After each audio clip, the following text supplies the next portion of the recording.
strike. Dan inilah cara bapakku melepaskan kail pada mulut ikan. Yuk kita lihat caranya.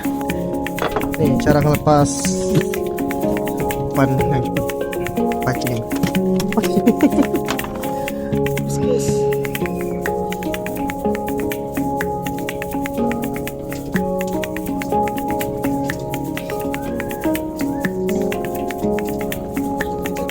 Ada yang tahu alatnya pakai apa? Ayo, kalau ada yang tahu, coba tebak di kolom komentar ya.